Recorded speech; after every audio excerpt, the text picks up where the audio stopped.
మాట్లాడవలసిందిగా సాదరంగా ఆహ్వానాన్ని తెలియజేస్తున్నాం. అందరికీ నమస్కారం. ఈరోజు ఎన్టీఆర్ ఆర్గానిక్ రైతోత్సవం సందర్భంగా ఈ కార్యక్రమానికి అధ్యక్షత వహించిన దత్తు గారికి, అదేవిధంగా ముఖ్య అతిథులుగా విచ్చేసిన పార్లమెంటు సభ్యులు మరి మన చిన్ని గారికి, ఎమ్మెల్యే గారికి, మరి ముఖ్యంగా ఈ కార్యక్రమాన్ని ఇంత బ్రహ్మాండంగా అమలు చేస్తున్న మన కలెక్టర్ లక్ష్మీసా గారికి, అదేవిధంగా వేదికను అలంకరించిన చైర్మన్స్, పెద్దలు ప్రతి ఒక్కరికి పేరు పేరున హృదయపూర్వక నమస్కారాలు. అన్నిటికంటే ముఖ్యంగా, అందరికంటే ముఖ్యంగా ఈ రోజున ఈ ఆర్గానిక్ వ్యవసాయానికి కారకులైన రైతు సోదర సోదరీమణులందరికీ కూడా, ఇక్కడికి విచ్చేసిన వినియోగదారులకి, అదేవిధంగా ఉత్పత్తిదారులకి పేరు పేరున నా హృదయపూర్వక నమస్కారాలు తెలియజేస్తున్నాను. మరి ఈరోజు మనం గతంలో కూడా చంద్రబాబు నాయుడు గారు అధికారంలో ఉండగా ఆంధ్రప్రదేశ్ రాష్ట్రాన్ని మరి ఆర్గానిక్ వ్యవసాయానికి కేంద్రంగా చేయాలని చెప్పి ప్రపంచంలోనే ఒక మంచి రాష్ట్రంగా తీర్చిదిద్దాలి, అందరి ఆరోగ్యాలకి మరి ఈ రోజున కారణం అనే సేంద్రియ ఆర్గానిక్ ఉత్పత్తుల్ని అభివృద్ధి చేయాలని జీరో బడ్జెట్ వ్యవసాయాన్ని ఆ రోజున ప్రవేశపెట్టడం జరిగింది. మరి ఇప్పటి వరకు మరి పెద్దలు దివాకర్ గారు కానివ్వండి, దినకర్ గారు, అదేవిధంగా మన స్వచ్ఛాంధ్ర చైర్మన్ గారు చాలా విషయాలు దీని గురించి చర్చించడం జరిగింది. నేను ఒక ప్రొడ్యూసర్గా, ఇటు వినియోగదారుడిగా కూడా మీకు రెండు విషయాలు చెప్పదలుచుకున్నాను.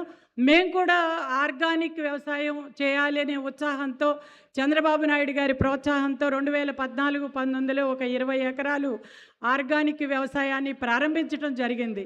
అయితే ఈ రోజున మరి అప్పటికి ఇంకా వినియోగదారుల్లో అవేర్నెస్ అనేది పెరగలేదు. మరి ఈ రోజున చూస్తే దానికి సాంకేతికతను కూడా జోడించి క్యూఆర్ కోడ్ని ఇవ్వటం ద్వారా మరి ఎవరైతే ఉత్పత్తి చేస్తున్నారో ఉత్పత్తిదారుడికి, వినియోగదారుడిని దగ్గర చేయటం మూలంగా అటు ఉత్పత్తిదారుడికి ఆర్థికంగా ముందుకు వెళ్ళగలుగుతారు, అదేవిధంగా వినియోగదారుడికి ఆరోగ్యం కూడా మరి క్యాన్సర్ లాంటి వ్యాధులు రాకుండా, ఇవాళ ఫెర్టిలైజర్స్ కానివ్వండి, పెస్టిసైడ్స్ వాడటం ద్వారా చాలా రకాల రోగాలకి కారణమవుతూ ఉంది. మనం 2014-19లో మట్టి పరీక్షలు చేయటం ద్వారా ఆ రోజున ఎరువుల్ని తగ్గించి, యూరియా లాంటి ఎరువుల్ని చాలా వరకు తగ్గించి వ్యవసాయం చేయటం ద్వారా మరి కొంతవరకు సేంద్రియ వ్యవసాయాన్ని ప్రోత్సహించడానికి చంద్రబాబు నాయుడు గారు ఆ రోజున ప్రయత్నం చేశారు. ఇది ఒక్క రోజుతో అయ్యే పని అయితే కాదు. మరి వినియోగదారుల్లో కూడా దీని మీద పట్ల అవేర్నెస్ అనేది పెరగాల్సిన అవసరం ఉంది.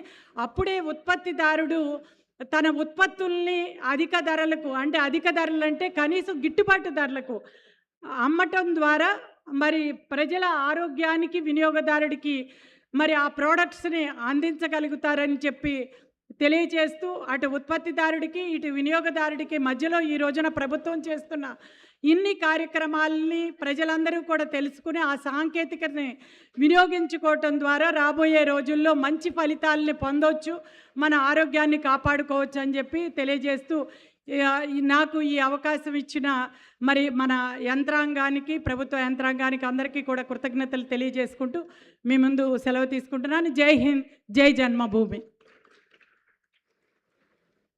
Thank you.